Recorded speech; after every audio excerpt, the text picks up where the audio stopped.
धन्यवाद देते पिता इस सभा के लिए। आपके अनुग्रह से हमारे हृदय से बातें कर पिता। हमें आपकी अनुग्रह की जरूरत है प्रभु।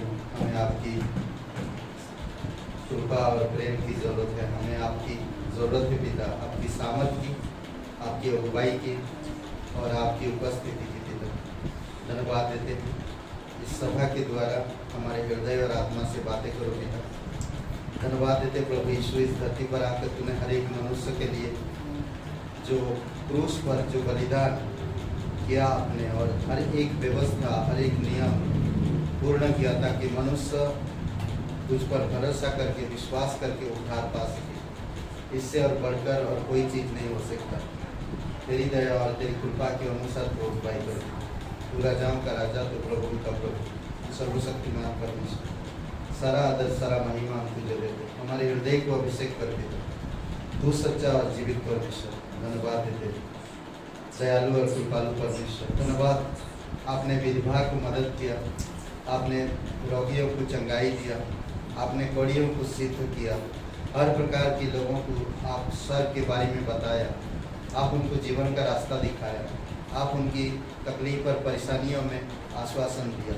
प्रभु यीशु, आज हमें आपके वचन के द्वारा हमें अगुवाई करो कि हम तेरे मार्ग में चल सके और तेरे अनुकरण कर सके और हम समर्पित हो सके आपकी राज्य में। धन्यवाद देते।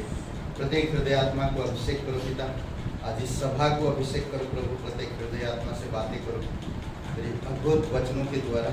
धन्यवाद देते यीशु मसीह के नाम से मांगते, आमीन।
Hallelujah.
महिमा हो तेरी प्रभु सबको हम यह गीत सुनाते। हालेलुया जय जय हो तेरी महिमा हो तेरी प्रभु सबको हम यह गीत सुनाते। मिलकर हम सना तेरी गाते सारे जहां को सुनाते। मिलकर हम सना तेरी गाते सारे जहां को सुनाते। जोरदार ताली बजाइए। पवित्र परमेश्वर पिता हम धन्यवाद देते हैं जब हम मिलकर गाते हैं पिता। प्रभु तू वहाँ पर मौजूद रहता है और तू खुश होता है और आनंदित होता है। इसीलिए पिता हम तेरी महिमा करते हैं। धन्यवाद देते तेरी क्रूस के लिए, धन्यवाद देते आपकी मदद के लिए, धन्यवाद देते कि तू स्वर्ग छोड़कर इस धरती पर आया हम पापियों को बचाने के लिए। प्रभु हमारी कोई आशा नहीं था, हमारा कोई रास्ता नहीं था, हम भ्रमित हुए थे। इस संसार में हम उस नरक की तरफ बढ़ रहे थे, परंतु आपने हमारी कष्टों में, हमारी दुखों में, हमारी परेशानियों में मदद किया, हमें नया जीवन दिया, हमें रास्ता दिखाया स्वर्ग का, हमें स्वर्ग की और परमेश्वर का संतान होने का अधिकार दिया। इसीलिए प्रभु हमारे दिल से तेरी महिमा करते, धन्यवाद देते पिता, धन्यवाद देते प्रभु यीशु। स्वामी मेरे नहीं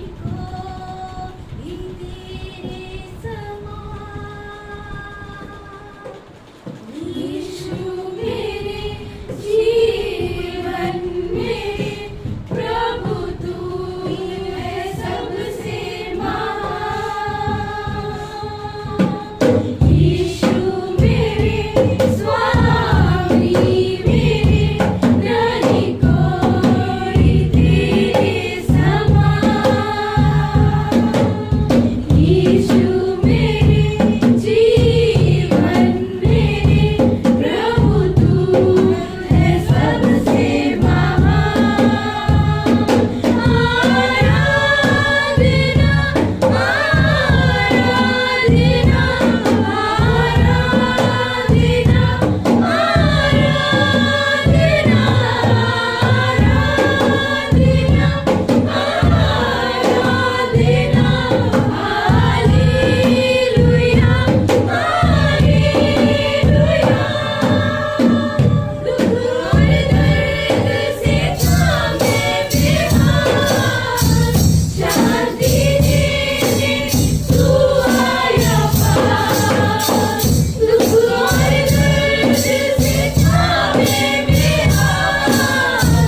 यीशु, जीवित और पराक्रमी परमेश्वर, स्वर्ग और पृथ्वी बनाने वाला पिता, तेरी आभारी दिल से धन्यवाद है।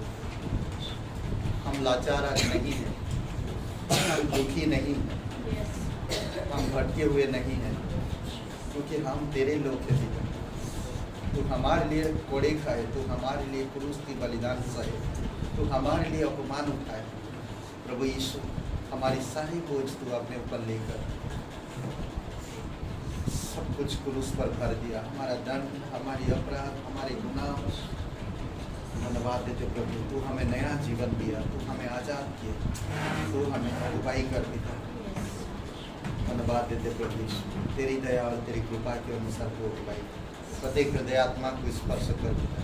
तेरे वचनों के द्वारा बातें कर प्रभु यीशु के जीवन में। धन्यवाद देते यीशु मसीह के नाम से मांगते हैं, आमीन। कलीसिया में स्वागत है आपका। सुबह जी है हमारे बीच में, उनके लिए जोरदार ताली बजाइए। उनके दोनों बेटे राज और रजत, स्वागत है आपका। बहुत बहुत धन्यवाद, जोरदार ताली बजाइए। बहुत बहुत धन्यवाद आने के लिए, और काफ़ी दूर से आए हैं आप लोग, बहुत बहुत धन्यवाद। ओके, कल नहीं परसों 18 तारीख को पिकनिक है, और अभी वो 2 बजे के बाद, 1 बजे 2 बजे के बाद, ठीक है। आप अपने घर में अगर नहीं सुरक्षित है तो हमारे घर आ सकते, ताकि आपको कलर नहीं लगेगा। हम लोग नहीं, मैं नहीं खेलता। आप आकर ऊपर सो सकते हैं, हम लोग चाय वाय पिलाएंगे आपको, अगर कोई आना चाहते। एनीवे, और 2 बजे के बाद हम लोग जाएंगे, ठीक है। और हम लोग तो प्रोग्राम कर रहे थे कि सुबह से जाएं, निकल जाएं, उधर ही रहें, खाना वाना पटली बांध के मस्त बना के निकल जाएं उधर ही, और उधर ही रहें। बट आप सभी लोग बोलते 2 बजे के बाद ही आएंगे, तो फिर भाई ठीक है, तो खेल के आओ, वही हो गया ना।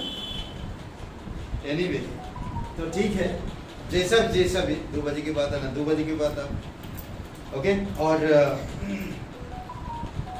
बस इतना ही सूचना है। आइए भेंट के लिए प्रार्थना करते हैं। पवित्र महान और सर्वशक्तिमान परमेश्वर पिता, हम धन्यवाद देते हैं। तू सब कुछ देता है, हम क्या दे सकते हैं। तू हमें बल देता है, तू हमें सिखाता है, ताकि हम तेरी चरित्र स्वभाव में बढ़ सकें। देने के लिए हम आप सहायता करो पिता, आप दया करो प्रभु यीशु, तू सच्चा और जीवित परमेश्वर। धन्यवाद देते प्रभु यीशु, तेरी स्तुति महिमा कर, भेंट को तेरे चरणों पर यीशु मसीह के नाम से मांगते हैं, आमीन।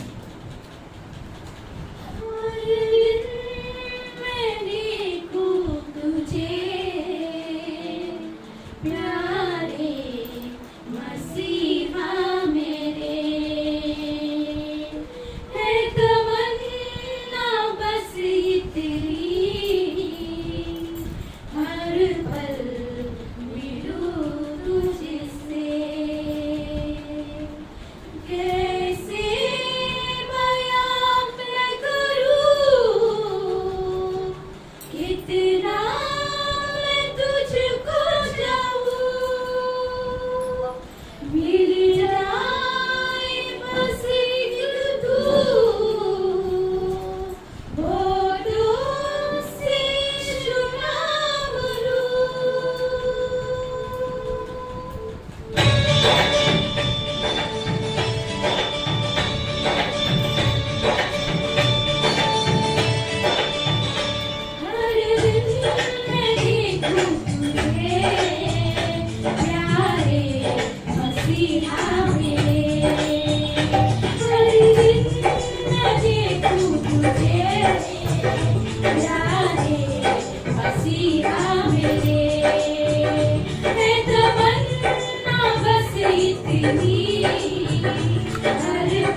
ये ज़मीन ये आसमां सब है तेरी रचना।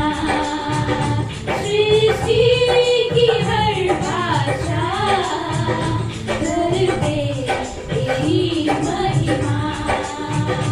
सागर से भी गहरा यीशु प्यार है तेरा। आँखों में बस तू रहे, देखूं तेरा चेहरा। सागर से भी गहरा यीशु प्यार है तेरा। आँखों में बस तू रहे, देखूं तेरा चेहरा। हर दिन मैं देखूं तुझे, प्यारे मसीहा मेरे।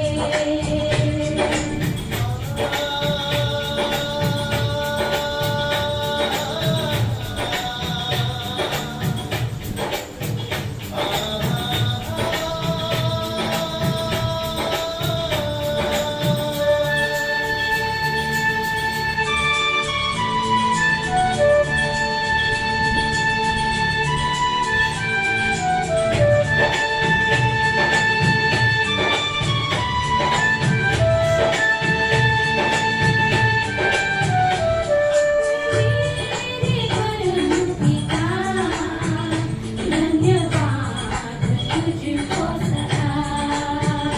अलगाओ मेरा तू, मेरे दिल का राजा तू।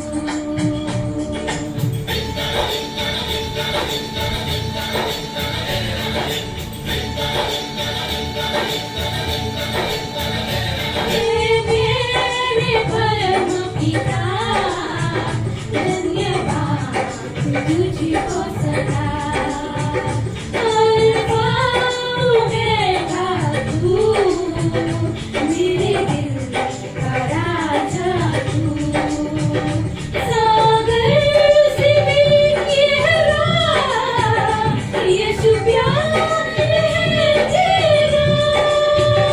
आँखों में बस तू रहे, देखूं तेरा चेहरा।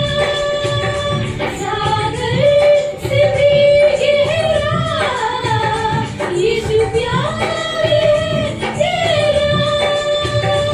आँखों में बस तू रहे, देखूं तेरा चेहरा। हर दिन मैं देखूं तुझे, प्यारे मसीहा मेरे। मेरा तमन्ना देखूं तुझे, प्यारे मसीहा मेरे।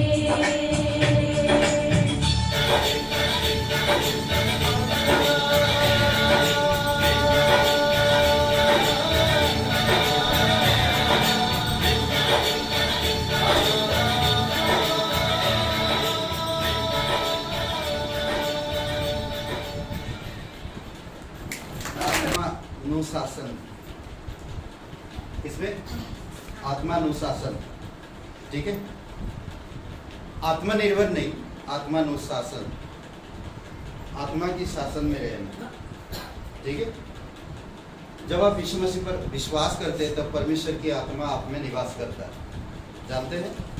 आप व्यवस्था को छोड़कर आप आज़ादी में, पर आप ऐसे जीवन मत जियो जो कि आपकी व्यवहारिक जीवन के द्वारा दूसरों को दुख पहुंचे, ठीक है। तो इसके लिए आइए प्रार्थना करते हैं, हम लोग चलते हैं। आत्मानुशासन, आत्मानुशासन, ठीक है। पिता परमेश्वर, हम धन्यवाद देते हैं, आपकी स्तुति महिमा करते। दयालु और कृपालु परमेश्वर, सारा आदर सारा महिमा हम तुझे देते। तू पवित्र परमेश्वर, जीवित परमेश्वर, अनादि काल से अनंत काल तक रहने वाला एक साथ। धन्यवाद देते पिता, तेरी दया, तेरी कृपा और तेरे अनुग्रह से अगुवाई करो। धन्यवाद, अनंत का जन्मदिन भी है पिता, तेरी दया और कृपा रहे उस पर हमेशा बनाई रहो। धन्यवाद देते, इस संदेश के द्वारा हमारे हृदय से बातें करो पिता, ताकि हम तेरी महिमा कर सकें और तेरी अद्भुत ज्ञान को हम जान सकें। धन्यवाद देते हैं। यीशु नासरी के नाम से मांगते हैं, आमीन। कैसे हैं आप लोग? ठीक है? तो आपकी बगल पड़ोसी को कहिए कि कैसे हैं आप? ठीक है? कैसे हैं आप? कौन बोला अच्छे हैं? कौन बोला अच्छे हैं? खाली पूछना था, आप उनको पूछना, आप उनको पूछना, आप कैसे हैं? ठीक है, इतना पूछना। बता दिए पहले से अच्छे हैं। एक्स्ट्रा हम लोग कहते नहीं। मैं बोला सिर्फ इतना कहना है, आपको भी कहना, आपको भी कहना। आप कैसे हैं? ठीक है? हाँ, ये बोल रहा है आपकी पड़ोसी, आप कैसे? आप भी बोलिए आप कैसे? ठीक है? बस इतना। फिर दोनों बोलिए अच्छे हैं। नहीं, ऐसे मजाक कर रहे हैं, सीरियस हो जाते हैं आप लोग भी। ओके, सेल्फ डिसिप्लिन ना, सेल्फ डिसिप्लिन खुद में एक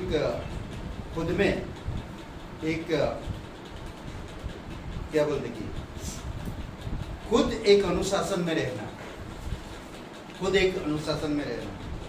या आपका जीवन जब आप विश्वासी ना थे तो वो कैसा था, आप विश्वासी होने के बाद आपका जीवन कैसा है, उस पर आप किस प्रकार निर्भर करते हैं। ठीक है?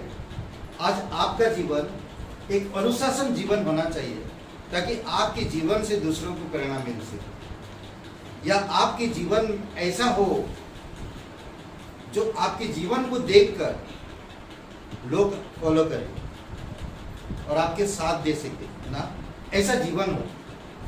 ठीक है? उस विषय में आज हम लोग बात करेंगे। उदाहरण के तौर पे दाऊद जब गुलायत को मारा और जब शहर में जा रहे थे तो सभी लोगों को पता था कि साउल राजा कैसा है, करेक्ट? सभी लोगों को पता है। पर जब वो मार के लौट के आ रहे थे तो लोगों ने चिल्लाया, साउल ने 1000 को मारा पर दाऊद ने लाखों को मारा। ठीक है? ये बात जब सुना साउल, तो साउल को ठीक नहीं लगा, घमंड आ गया उसके अंदर, दाऊद को मारना चाहा, ईर्ष्या पैदा हुआ। ये नहीं होना चाहिए एक मसीह के अंदर, ईर्ष्या द्वेष पैदा नहीं होना चाहिए एक मसीह के अंदर। एक प्रभु पर अगर आप विश्वास करते हो तो आप इस प्रकार की दिल, इस प्रकार की सोच मत रखो। ठीक है?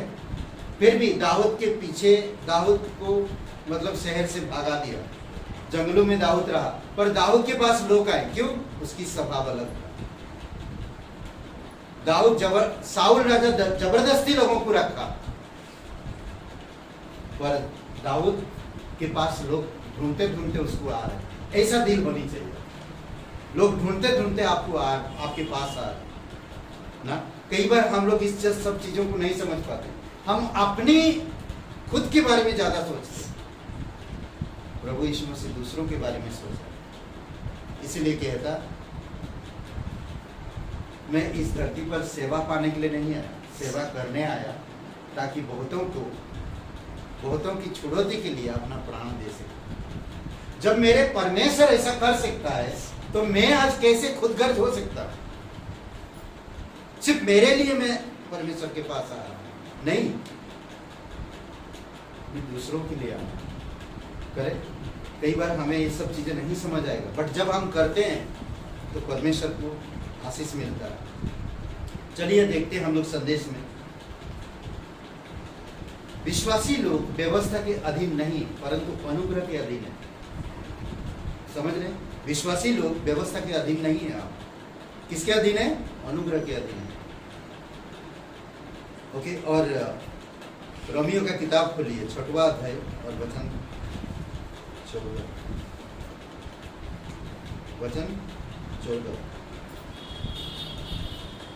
कोई पढ़ेगा? एकदम क्लियर उसमें लिखा है। अगर हम वचन को समझते हैं तो हम इस प्रकार की बातें समझ सकते हैं। रोमियो का 6वां अध्याय और वचन 14। और तुम पर पाप की प्रभुता न होगी, क्योंकि तुम व्यवस्था के अधीन नहीं वरन अनुग्रह के अधीन हो। ओके, जब मैं अनुग्रह के अधीन है, मैंने कुछ भी नहीं किया। मैं व्यवस्था के अधीन जब था तो मैं पापी था, अब मैं व्यवस्था के अधीन नहीं, क्योंकि व्यवस्था यीशु मसीह पूरा किया। अब मैं यीशु मसीह पर विश्वास करता हूँ, मैं व्यवस्था को पूरा किया हूँ और परमेश्वर की अनुग्रह के नीचे हूँ।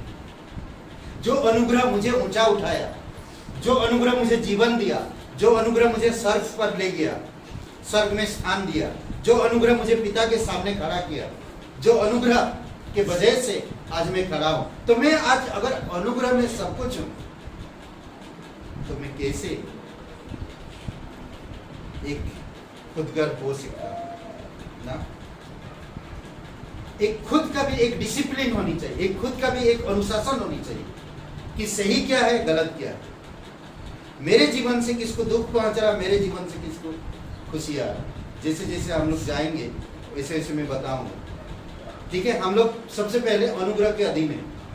ठीक है, दूसरी बात, पाप के दास नहीं पर धार्मिकता के दास है। ठीक है, पाप के दास नहीं आप, अब हम धार्मिकता के दास है। रोमियो का 6वां अध्याय 17-18 वचन में। तीसरी बात, व्यवस्था से व्यवस्था से स्वतंत्र, वे सारे विश्वासी सारे व्यवस्था से स्वतंत्र है, परंतु वे इतनी स्वतंत्र नहीं कि मनचाहा कार्य करें। हम इतने भी स्वतंत्र नहीं हुए जो हम अपने जीवन में मनचाहा करें। मेरा मर्जी आ रहा कलीसिया जा रहा, मेरा मर्जी आ रहा बाइबल पढ़ रहा, मेरा मर्जी हो रहा कल सुसमाचार प्रचार कर रहा, मेरा मर्जी हो रहा गाना गा रहा, मेरा मर्जी में करूँगा। ये मसीह लोगों में नहीं होनी चाहिए, समझ रहे हैं? इसीलिए बहुत जरूरी हमें समझना, विश्वासी परमेश्वर को प्रसन्न करने के लिए उचित रीति से जीवन निर्वाह करे, हमेशा सही ढंग से। एक विश्वासी परमेश्वर को खुश करने के लिए हमेशा सही रीति से, सच्चाई से जीवन बिताए। रोमियो का 7:4-6 पढ़िए। कोई पढ़ेगा? मैं पढ़ता हूँ, लगाना पड़ता है, क्या बोलूँ, आप लोग जल्दी पढ़ते नहीं। वैसे ही मेरे भाइयों, पढ़ दी। तुम भी मसीह की देह के द्वारा व्यवस्था के लिए मरे हुए बन गए, कि उस दूसरे के हो जाओ जो मरे हुओं में से जी उठा, ताकि हम परमेश्वर के लिए फल लाएं। क्योंकि जब हम शारीरिक थे तो पापों की अभिलाषाएं जो व्यवस्था के द्वारा थी, मृत्यु का फल करने के लिए हमारे अंगों में काम करती थी। परंतु जिसके बंधन में हम थे उसके लिए मरकर अब व्यवस्था से ऐसे छूट गए कि लेख की पुरानी रीति नहीं वरन आत्मा की नई रीति पर सेवा करते हैं। आत्मा की नई रीति पर सेवा करें। पुरानी रीति में जब थी वो काम कर रहा था हमारे सारे अंगों में, आंखों में, विचार में, शरीर में, हाथों में, पैरों में, हर जगह, शब्दों में, हर जगह काम कर रहा था। पर अब जब हम नई रीति में हैं तो हमें परमेश्वर की रीति पर चलना चाहिए, आत्मा की रीति पर चलना चाहिए, परमेश्वर की अनुशासन में रहना चाहिए, परमेश्वर की आत्मा के अनुशासन में रहना चाहिए। इफिसियों का 5:10 कहता है कि परखो कि तू प्रभु की बातों से, किन बातों से प्रसन्न हो।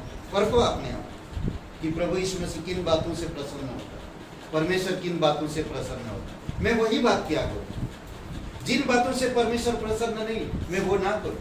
अगर मैं आज एक विश्वासी हूँ, मैं परमेश्वर पर विश्वास करता हूँ, भरोसा करता हूँ, उसका एक मैं शरीर देह का अंग हूँ, उसकी देह का अंग हूँ, तो मैं आज परखना चाहिए कि उसे क्या बात है ना। हाथ नहीं कह सकता कि मुझे पैर की जरूरत नहीं, और ना ही पैर कह सकता मुझे हाथ की जरूरत नहीं ना, परंतु हमें परखना चाहिए। हम हर कोई परमेश्वर प्रभु यीशु मसीह का देह का अंग है। और क्या एक अंग अपनी मर्जी से चलेगा? नहीं। अगर पैर कहेगा मुझे शरीर की जरूरत नहीं, तो पैर अकेला कुछ नहीं कर सकता। इसीलिए बहुत जरूरी है, परमेश्वर ने हमारे लिए क्रूस पर जीवन दिया यीशु मसीह, तो आपको मुझे आप उसके अंग में रहकर उसको खुश करने की जरूरत है। कुलुसियों का 1:10 में कहता, सब प्रकार से उसे प्रसन्न कर, सब प्रकार से, चाल चलन से, विचार से, शब्दों से, बातों से ना, शरीर से, जीवन से उसे प्रसन्न करना चाहिए। इसलिए उन्हें अवश्य ही आत्म अनुशासन और आत्मनियंत्रण का व्यवहार करना चाहिए। हमेशा चाल चलन, भले काम करके, स्वभाव को अच्छे रख के, दूसरों को प्रेरणा देकर हम लोग परमेश्वर को खुश कर सकते। हर प्रकार सब चीजों से, सब प्रकार से हम उसे प्रसन्न कर सकते हैं। यही मौका है, यही धरती पर है मैं निर्णय लूं आज संसार के रीति रिवाज को मानूं या ना मानूं। आपको निर्णय लेना। आप आत्मा के अनुशासन में रहना है या नहीं, व्यवस्था में रहना है या अनुग्रह में रहना, पाप में रहना है या धार्मिकता में रहना, बंधन में रहना है या आजादी में रहना, हमारे ऊपर निर्भर करता है। कई बार हम छोटी छोटी चीजों पर ध्यान नहीं देते। मसीह लोग इतना मनोरंजन करते हैं, कई बार वो भूल जाते हैं कि हम मसीह है, विश्वासी है, वो भूल जाते हैं कई बार। आत्मनियंत्रण पवित्र आत्मा के विरोध में नियंत्रण नहीं होता। ठीक है, आत्मनियंत्रण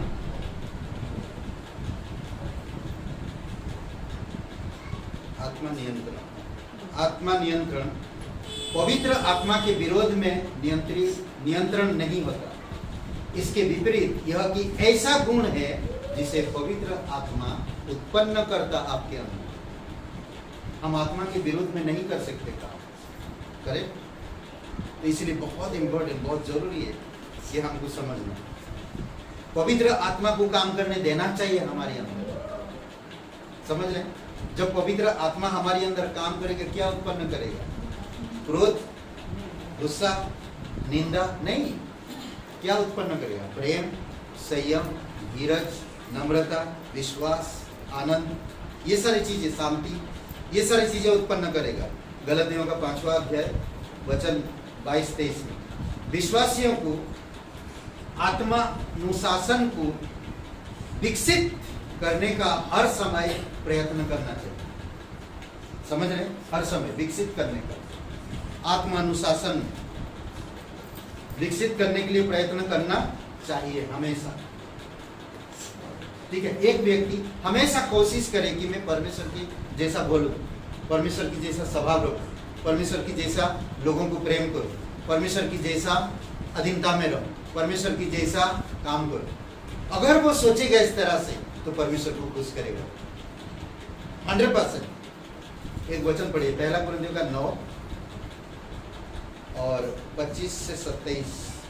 1 कुरिन्थियों का 9, 25 से 27 कोई पढ़ेंगे? और एक पहलवान सब प्रकार का सेवन करता है। वे तो एक मुरझाने वाले मुकुट को पाने के लिए यह सब करते हैं, परंतु हम तो उस मुकुट के लिए करते हैं जो मुरझाने का नहीं। इसलिए मैं तो इसी रीति से दौड़ता हूँ, परंतु बैठिकाने नहीं। मैं भी इसी रीति से मुक्कों से लड़ता हूँ, परंतु उसकी नाई नहीं जो हवा पीटता हुआ लड़ता है, परंतु मैं अपनी देह को मारता फूटता और वश में लाता हूँ। ऐसा न हो कि औरों को प्रचार करके मैं आप ही किसी रीति से निकम्मट है। मैं वापस से पढ़ रहा हूँ। इसमें इस प्रकार बताता, देखिए, खेल प्रतियोगिता में भाग लेने वाला प्रत्येक खिलाड़ी सभी प्रकार का संयम रखता है। अद्भुत बात है नहीं? खेल की प्रतियोगिता में वो अपनी मर्जी से नहीं कर सकता, हर एक चीज का संयम रखता है ना, हर एक नियम का पालन जरूरी है, नहीं तो नहीं खेल सकता। अपनी मर्जी से नहीं कर सकता, अपनी तरीके से नहीं कर सकता, चाहे वो खेल की मैदान में कोई भी हो। वो हर एक चीज का संयम रखता है। उसको अगर बोल रहा कैसा खेलता है, उसको ये भी नहीं बोलने का हक है। कभी कभी मैं बोल देता हूँ लोगों को, कैसे विश्वासी हो तुम, नहीं बोलना चाहिए। परमेश्वर जानता है कैसे विश्वासी है हर कोई, परमेश्वर जानता है उनके जीवन में क्या है। इसीलिए अगर आप एक विश्वासी हो तो हर समय प्रयत्न करो ना, संयम रख के परमेश्वर के कार्यों को, परमेश्वर को प्रसन्न करो। देखिए 26 वचन में क्या कहता है। ओके,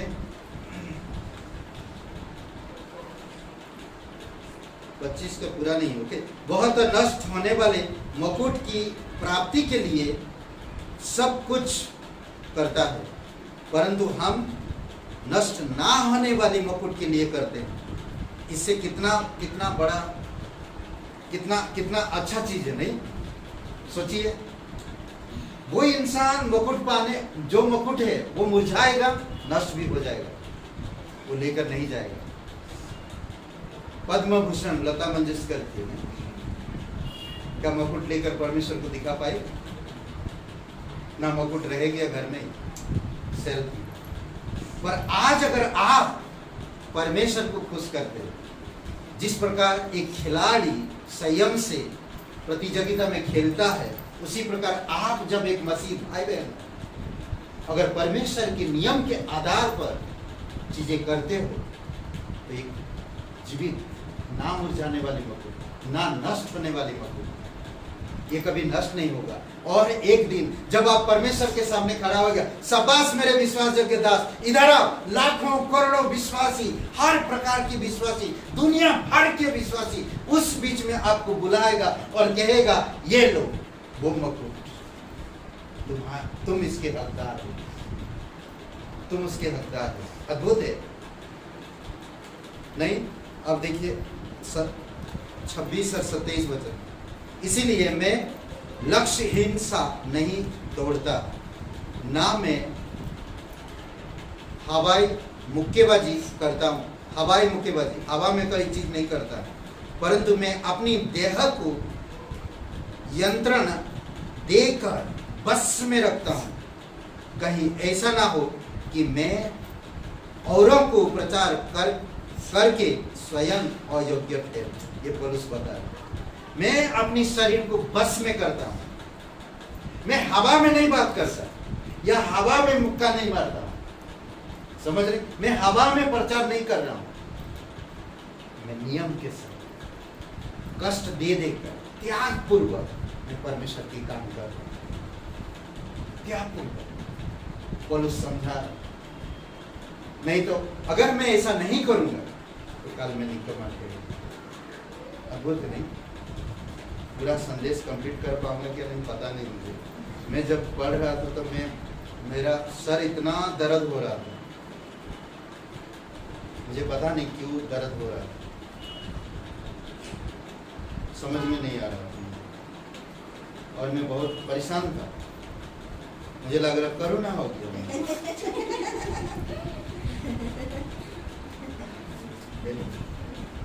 यह आत्मानुशासन जीवन के प्रत्येक क्षेत्र में लागू होता है, हर एक चीज में लागू होता है। पहला कुरिन्थियों का 10 और वचन 5, दूसरा कुरिन्थियों का 10 और वचन 5, हर एक क्षेत्र में। ओके, इसमें आप दूसरा पतरस का भी किताब खोल सकते हैं, दूसरा पतरस का पहला अध्याय 5-6 वचन भी, ठीक है?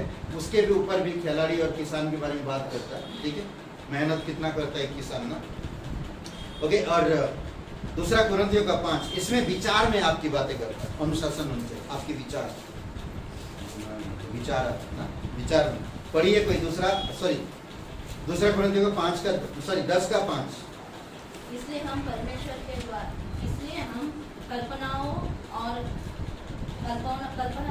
का और हर एक ऊंची बात का जो परमेश्वर की पहचान के विरोध में उठी है खंडन करते हैं और हर एक भावना को कैद करके मसीह का आज्ञाकारी बनाते। जो भावनाएं मेरे कलीसिया से दूर मुझे ले जा रहा, जो विचार परमेश्वर से दूर ले जा रहा, जो विचार, जो भावनाएं, जो इच्छाएं परमेश्वर की उपस्थिति से मुझे दूर ले जा रहा, उन सब चीजों को मैं कैद करता हूं, उनको बांधता हूं और बांध के एक जगह पे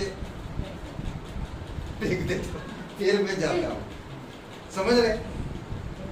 जो परमेश्वर की आत्मा के विरुद्ध में, जो परमेश्वर के राज्य के विरुद्ध में, जो परमेश्वर के काम के विरुद्ध में जो विचार, जो भावनाएं उठती है, उनको मैं बांधता हूं, उनको मैं ताला बंद करता हूं, उनको लॉक करता हूं और मैं बंद करके चला जाता हूं। कभी कभी देखे बच्चे बहुत परेशान करते हैं, सुनते नहीं बच्चे, माँ परेशान हो जाता है, पिताजी नहीं है घर में, माँ जाना ड्यूटी पे, बच्चे नहीं सुनते, ताला बंद करके चले जाते। कई बार हुआ है, एक बार बिहार में ऐसा हुआ, बच्चा खत्म हो गया, चेन बंद दिया था उसकी पैर और माँ चली गई बाहर, बच्चा रो रो के दम तोड़ गया, रो रो। कई बार मजबूरी से हमें जो परमेश्वर के आत्मा के विरुद्ध में, परमेश्वर के राज्य के विरुद्ध में, परमेश्वर के कार्यों के विरुद्ध में जो विचार आता, खत्म करो उन विचारों। उन विचारों के आधार पर आप मत जाओ, ये परमेश्वर के विरुद्ध में। शैतान कई बार हमारी माइंड में डालता है सब चीजें, भावनाओं में डालता, इच्छाओं में डालता, ताकि हम कलीसिया, अरे आज नहीं कलीसिया जाएंगे, छोड़ो चलो, अरे चलो, अरे अगर बैठ जाओ, आज नहीं जाएंगे कलीसिया, नहीं होता है ऐसा कई बार। फिर मालूम पड़ा दूसरा दिन चालू हो गया शरीर प्रॉब्लम। मैं सिर्फ विचार पर ध्यान, कई बार हम लोग नहीं सोचते। और एक भावनाओं पर, ले व्यवस्था किताब भावनाओं पर, दूसरी भावनाओं पर, विचारों में, भावनाओं में, व्यवस्था विवरण 19, 17, 18, पहला पत्रस का दूसरा अध्याय वचन 11। कोई पढ़ेंगे? व्यवस्था विवरण 19, 17, 18 वचन। ये भावनाओं के अंदर जो भावनाएं आती है आपके अंदर,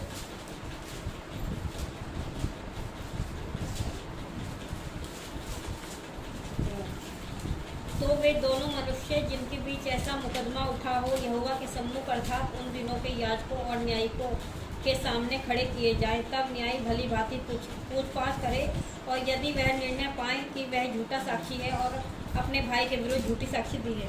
ओके, अगर कोई भी बातें आपको लग रहा, आपके विचार में, आपकी भावनाओं में बच्चे बातें उठा है कि आपको झूठा आरोप लगाए गए या आपको कुछ लगाए गए, ओके, पहला पत्रस दूसरा अध्याय वचन 11। तो आप ऐसे समय पर क्या करें? तो परमेश्वर के पास आपको जाना, परमेश्वर के पास जाना, ताकि आपकी भावनाओं का खंडन हो सके। मिला? हे प्रियो, मैं तुमसे विनती करता हूँ कि तुम अपने आप को परदेशी और यात्री जानकर इस संसारिक अभिलाषाओं से जो आत्मा से युद्ध करती है बचे रहो। ओके, कई बार हम भावुक होकर गिर जाते हैं, या दूसरों पर आरोप लगा देते हैं, या भावुक होकर हम दोषी ठहरते हैं। इसीलिए हमें भावनाओं में नहीं जीना। तीसरी बात, बोलचाल में, भजन संहिता 39 वचन 1, याकूब का तीसरा अध्याय 7-8 वचन। ठीक है, बोलचाल में आप कैसे बोलते हो? मीठा बोल है, कड़वा बोल है, तलवार की तरह है या मुलायम, कैसे बोलते हो ना, उस पर भी निर्भर होता है बोलचाल में। ठीक है, भजन संहिता 39:1 क्या कहता? पढ़ेंगे एक जन भजन संहिता 39:1 और याकूब का तीसरा अध्याय 7 से 8। याकूब का मत खोलिए, खाली भजन संहिता एक वचन पढ़िए। मैंने कहा, मैं अपनी चाल चलन में चौकसी करूंगा ताकि मेरी जीभ से पाप न हो। जब तक दुख मेरे सामने है तब तक मैं लगाम लगाए अपना मुंह बंद किए रहूंगा। चौकसी करो, अपनी चाल चलो, अपने मुंह से गंदी बातें ना निकल। तो लोग क्या बोलेंगे? विश्वासी है, बड़े ज्ञान की बातें करो, मुंह से गालियां, कैसा लगेगा? क्रोध में ये बातें निकलता जाता है। जब हम क्रोध हो जाते हैं, बर्दाश्त नहीं कर पाते, ये तब आता है बात। बट उस समय हमें केयरफुल रहना, संभालना, समझना। कई बार होता है अच्छे अच्छे पास्टर लीडर गिर जाते हैं इन सब चीज़ों में, तो ये संभालना होता है। हर कोई बर्दाश्त नहीं कर सकता कुछ चीज़ में, तो इसीलिए बहुत ज़रूरी है ये आपको मुझे समझना। यीशु में बहुत बड़ा कलीसिया है, पास्टर अभिराम के द्वारा बहुत सारे लोग उद्धार मिल गया। सब लोग सर चलेंगे, पास्टर अभिराम खड़े हो गए, क्या फायदा? मेरे लिए भी प्रार्थना करो ताकि मैं भी भटक ना जाऊं वचन सुनाते सुनाते। हम लोग एक पिक्चर देखेंगे, ठीक है? एक दिन अगर है अच्छा पिक्चर है ना, आखिरी उड़ान, बहुत अच्छा पिक्चर है, बहुत सुंदर पिक्चर है। पास्टर रह गया, सब लोग चले गए, पास्टर रह गया। तो एक लड़की आकर बोलते कि आप अभी मुझे बता रहे, आप अब ज्ञान दे रहे, जो आप खुद रह गए, आप सब चले गए मगर खुद रह गए। बोलता मैं अपनी बल से दे रहा हूँ, मैं भी विश्वास नहीं किया था कभी। ऐसे भी पास्टर है आज, ऐसे भी पास्टर लोग हैं।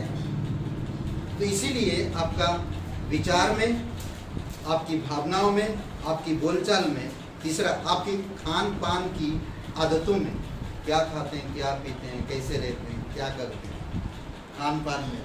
ओके, नीति वचन का 23 दूसरा वचन और 20 वचन दोनों पढ़िए, और आमोस का 4:6 और इफिसियों का 5:18।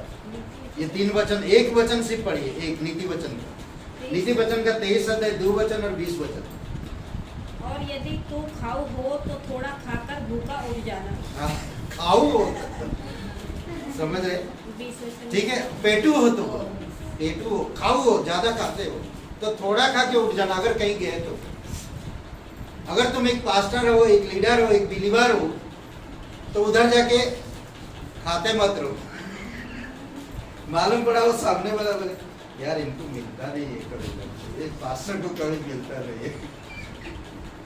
नहीं, आपके आसपास के लोगों में आप चलता है, कोई अगर बुलाए अविश्वासी को, क्योंकि उनके अंदर वो भावना ही रहता है, बुलाए ताकि उसको शास्त्री फरीसी लोग यीशु मसीह को बुलाते क्या करने के लिए, पकड़ने के लिए, दोष ढूंढते ना।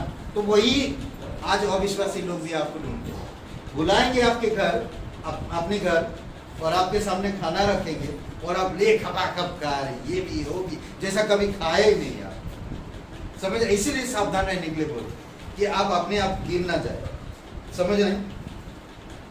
20 वचन, दाख मधु के पीने वालों में न होना, न मांस के अधिक खाने वालों की संगति करना। ओके, शराब पीने वाले, मांस खाने वाले, ऐसे लोगों से थोड़ा दूरी, मतलब सावधान रहो ना। हर वक्त मांस ही खा रहा है ना, सब कुछ कर रहा है, ये सावधान रहना, ठीक है। तो ये सब चीजें में, खान पान में भी ध्यान देना, ये सब चीजें में मैं बंद करूंगा। और लास्ट में 5 यन संबंधी व्यवहार में, ठीक है, आप किस प्रकार की व्यवहार रखते हो, आपकी कलीसिया में भाई बहन हैं उनके साथ कैसे व्यवहार रखते, और अगर शादीशुदा हैं आप कैसे व्यवहार रखते हो, और आपकी कलीसिया में आप कैसे व्यवहार रखते हो, आप एक कलीसिया का सदस्य हो, आप कलीसिया में कैसे व्यवहार रखते हो। ओके, पहला कुरिन्थियों का 7वां अध्याय वचन 9 पढ़िए। पहला कुरिन्थियों का 7वां अध्याय और वचन 9। शालिनी पढ़ो उधर से, सब लोग थोड़ा थोड़ा पढ़ो।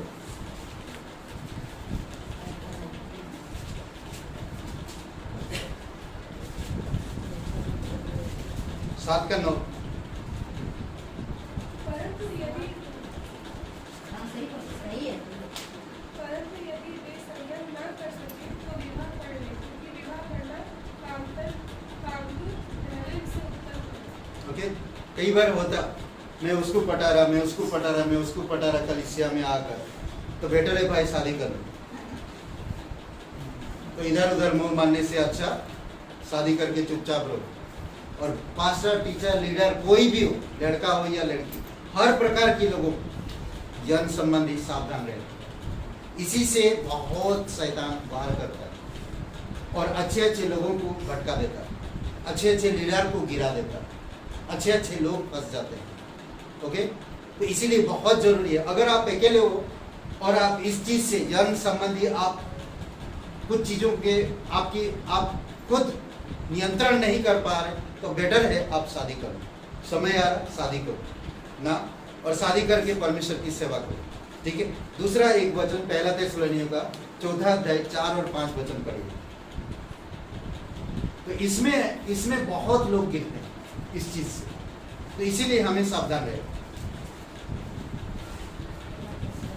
पहला थिस्सलुनीकियों का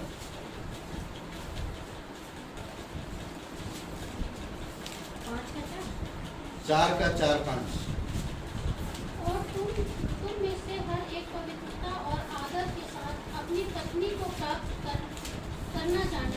ओके, क्या कह रहा, शादी से पहले ना तो एक लड़का एक लड़की को छू सकता और ना लड़की लड़का को छू सकता। ये परमेश्वर के खिलाफ। पवित्र जीवन जियो और पवित्रता में रहो। अगर आपका विवाह संबंध भी लग भी गया, फिर भी कहीं एकांत में मत जाओ। जाओगे तो आप एक दूसरे से संबंध मत रखो ना, परंतु प्रेम भाव रखो, पवित्र रखो रिश्ते। समझ रहे हैं? तो इसीलिए बहुत इंपॉर्टेंट, ये जरूरी है कि अगर आपका शादी भी लग रहा, उस लड़के के साथ आप घूम रहे, अकेले जा रहे, शादी 1 महीना की बाद शादी है, कंट्रोल, सावधान, अपने आप को पवित्र रखो। ठीक है, नेक्स्ट वचन पढ़िए। और ये काम अभिलाषा से नहीं और उन जातियों के समान जो परमेश्वर को नहीं जानते। ओके, ये अभिलाषा के द्वारा मत करो और ना उन जातियों के समान जो शादी से पहले सब कुछ हो गया। नहीं, केयरफुल रहो, सावधान रहो, टच मत करो, बात करो, दूरियां बनाए रखो, जरूरी है। अगर हम इस प्रकार करते हैं तो हम पवित्रता में और परमेश्वर को खुश कर सकते हैं और हम आत्मा अनुशासन में रहते हैं। आत्मा अनुशासन में, समझ रहे हैं? ओके, 5 अध्याय का 22 और 23 वचन पढ़िए, उसी का ही। सब प्रकार की बुराई से बचे रहो। शांति का परमेश्वर आप भी तुम्हें पूरी रीति से पवित्र करे और तुम्हारी आत्मा और प्राण और देह हमारे प्रभु यीशु मसीह के आने तक पूरे और निर्दोष सुरक्षित रहे। ओके, सच में हर एक उस उपस्थिति में, जब परमेश्वर की उपस्थिति में लागू होगा, जाओगे आप तो आप पवित्र निर्दोष मिलेगा। समझ रहे? आज अगर मैं कुछ चीजों को काम करता हूँ, कल कोई अविश्वासी भी देखते हैं या कुछ अलग लोग देखते हैं, तो क्या सोचेंगे? आपका परमेश्वर गिर जाता आपकी जीवन से। ये ऐसा नहीं होना चाहिए। ऐसा तो अविश्वासी में भी नहीं होता। इसीलिए पौलुस कुरिन्थियों के लोगों को कहता है, चाचा की बीवी के साथ तुम रिश्ता रखते हो। पौलुस कह रहा है, ये कैसे विश्वासी होते? इस प्रकार की संबंध, इस प्रकार की जन संबंध ना रखो। समझ रहे? इसलिए सावधान रहना हमें। आत्मा अनुशासन में रहो, अपने आप को रखो, अपने आप को रखो आत्मा के अनुशासन में। बुराई से बचे रहो, भलाई में बढ़ते रहो, अच्छी चीजें करो, अच्छी कहेंगे लोग। इस प्रकार का व्यक्तिगत अनुशासन आपकी जो पर्सनल खुद की अनुशासन सब विश्वासियों में आवश्यक है। हर एक विश्वासी, सिर्फ एक नहीं, सिर्फ पास्टर को ही नहीं, सिर्फ अध्यक्ष लीडर को नहीं, हर किसी को जो यीशु मसीह पर विश्वास करता है, हर किसी को। समझ रहे हैं? कई बार देखेंगे कलीसिया में आते हैं इंसान और सनकी दिमाग से, सनकी है तो कलीसिया क्यों आ रहे हो भाई? कलीसिया पब्लिक में परमेश्वर के लोग हैं, हर प्रकार के लोग हैं। कोई आएगा आपकी पत्नी के साथ हाथ मिलाएगा, कोई आएगा आप और दूसरे पत्नी के साथ हाथ मिला रहे, कोई बच्चों के साथ खेल रहे हैं, कोई यंग जवान लड़का लड़कियां हैं। मैं अगर सनकी नजर से देखूंगा तो फिर ये सही अनुशासन में नहीं होगी। तो परमेश्वर अगर ऐसा करेगा आपकी जीवन में तो आप कैसे जियो? हमें केयरफुल रहना, हमें सावधान रहना। बी केयरफुल, सावधान रहो ना। आपकी खुद की जीवन के, आपकी खुद, आप अपने आप को अनुशासन में रखो ना, अपने आप को अनुशासन में रखो। ओके, चाहे वे जिस किसी भी स्तर पर, यंग या आयु के वर्ग के लोगों में कैसा भी हो, तो हमें केयरफुल रहना। 1 तीमुथियुस का 3 अध्याय 2 वचन और 2 से आगे पढ़ सकते हैं। पढ़िए, ये वचन पढ़िए, बहुत खूबसूरत। मैं पढ़ देता हूँ, सुनिए। 2 और 11 वचन, ठीक है। इसीलिए आवश्यक है कि अध्यक्ष निर्दोष हो। अध्यक्ष जो है निर्दोष होना चाहिए। एक ही पत्नी का पति हो। एक अध्यक्ष एक लीडर, एक अगुवा, कोई भी लीडर, सॉन्ग लीडर हो या बाइबल स्टडी या संडे स्कूल का लीडर, कोई भी हो, हर कोई, आप देखिए हर जगह पे कोई ना कोई कहीं ना कहीं लीडर है। समझ रहे हैं क्या कह रहा? निर्दोष हो, एक ही पत्नी का पति हो, संयमी, समझदार, सम्मानीय, अतिथि संस्कार करने वाला और शिक्षा देने में निपुण हो। वचन 11 में इसी प्रकार स्त्रियां भी, सिर्फ लीडर को नहीं, स्त्रियों को भी क्या कह रहा? स्त्रियां भी सम्मानित हो, आपका जीवन सम्मानित हो ना। द्वेष, गप्पे सप्पे मत लगा, द्वेष, ईर्षा रख के, कड़वा हाथ अंदर है और गप्पे मार लो, अंदर से गुस्सा भी हो रहा, ऐसे ऐसे नहीं होना चाहिए ना। आज उसके ऊपर से अच्छा दिख, अंदर से गुस्से, काट खाए जैसे अंदर से, वैसा नहीं हो। बिल्ली की नखून बढ़ गया पर ऊपर से बड़ा मासूम लग रहा, बातें कर रही, ऐसा गप्पे सप्पे ना हो। कैसे गप्पे सप्पे होनी चाहिए? गप सप करने वाली ना हो, परंतु संयमी तथा सब बातों में विश्वास रखिए। और ये भी वचन पढ़ सकते, तीतुस का किताब 1 पहला अध्याय 7-8 वचन और दूसरा अध्याय 2 से 6। ठीक है, ये वचन भी पढ़ सकते, बहुत आपकी व्यक्तिगत जीवन के लिए जरूरी है। मैं 2 मिनट में, मतलब 5 मिनट में खत्म करता हूँ। ठीक है, आखिरी बात, एक वचन पढ़िए।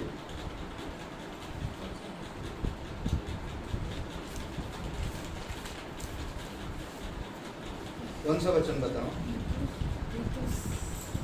रोमियो का 4 अध्याय 15-16 मैं तीतुस का दे दिया। अब मैं जाऊंगा जो दूसरी बातें मैं बता रहा हूँ। रोमियो का 14 अध्याय, सॉरी 14 अध्याय और 15-16 वचन पढ़िए और 20 और 20 से 22 वचन पढ़िए, सेम बताइए। ठीक है, फिर मैं बंद करूँगा। यदि तेरा भाई तेरे भोजन के कारण उदास होता है तो फिर तू प्रेम की रीति से नहीं चलता। ओके, एक मिनट। अगर तू जो खाना खा रहा है या तू जो कपड़ा पहन रहा है, अगर तेरे भाई को प्रॉब्लम है तो तुम प्रेम में नहीं चल रहे ना, प्रेम में नहीं चल रहे, यानी कि परमेश्वर के प्रेम में हम नहीं चल रहे। समझ रहे? ओके, पढ़िए, आगे पढ़ते जाइए। जिसके लिए मसीह का मरा और उसको तू अपने भोजन के द्वारा नाश न कर, अब तुम्हारी भलाई की निंदा न होने पाए। 20 से 22। भोजन के लिए परमेश्वर का काम न बिगाड़, सब कुछ शुद्ध हो, शुद्ध तो है, परंतु उस मनुष्य के लिए बुरा है जिसको उसके भोजन करने से ठोकर लगती है। भला तो यह है कि तू न मांस खाए और न दाख रस पिए, न और कुछ ऐसा करे जिससे तेरा भाई ठोकर खाए। जो तेरा जो विश्वास हो उसे परमेश्वर के सामने अपने ही मन में रख। धन्य है वह जो उस बात में जिस वह ठीक समझता है अपने आप को दोषी नहीं ठहराता, परंतु जो संदेह करके खाता है। ओके, ठीक है। आत्मानुशासन ना केवल अनुचित बातों को रोकने के लिए आवश्यक है, यह इसलिए भी आवश्यक है कि कार्यों को दूर किया जाए, बुरे कार्यों, उन कार्यों को बुरा दूर किया जाए। आप एक विश्वासी हो, कोई आकर पूछ रहा आपकी बातों को जानने के लिए, पर आप सब कुछ खुल के बता दिए। आप बोलते अरे भाई साहब कैसे हैं? हाँ, हमने सुना आप बहुत अच्छा संदेश सुनाते हैं।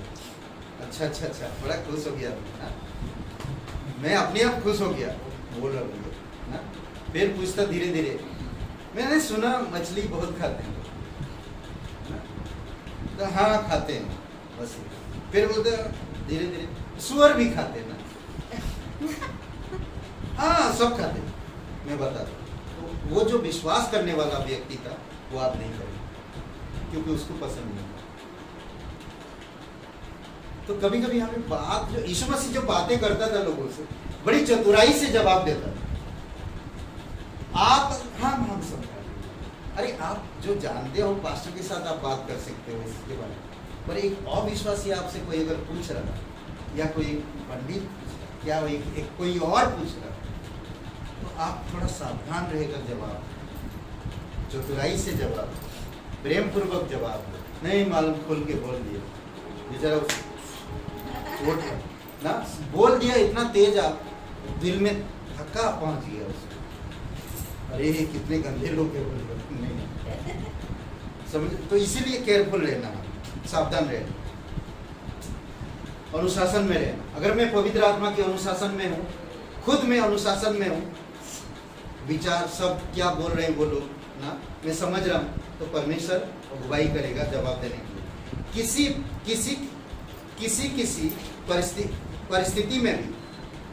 परिस्थिति में भी विश्वासी लोग उन स्वतंत्रता के कार्य इनकार कर सकते हैं जिन्हें दूसरों को ठोकर पहुंचाती है। इनकार कर देना, बोलना नहीं चाहिए।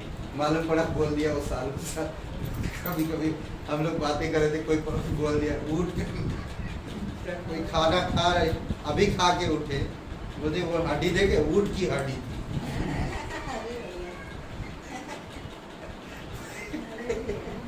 तो क्या होगा, वो उल्टी कर देगा उसी समय।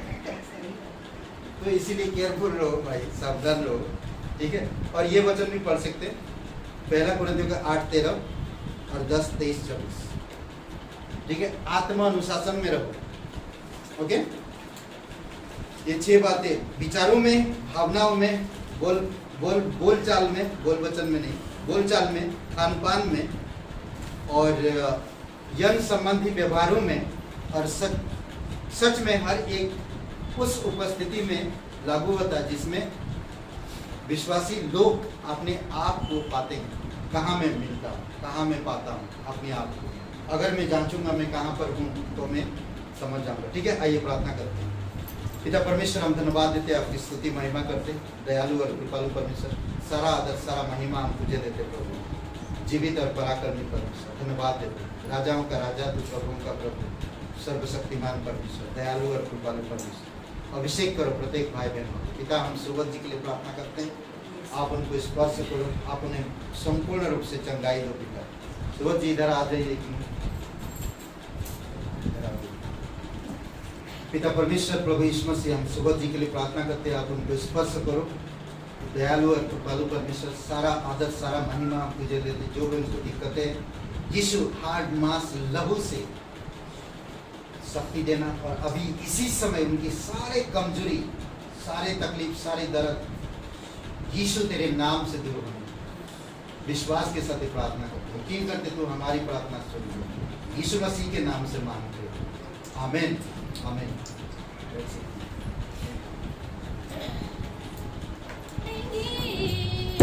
मेरा यीशु रहता वहाँ,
Thank you.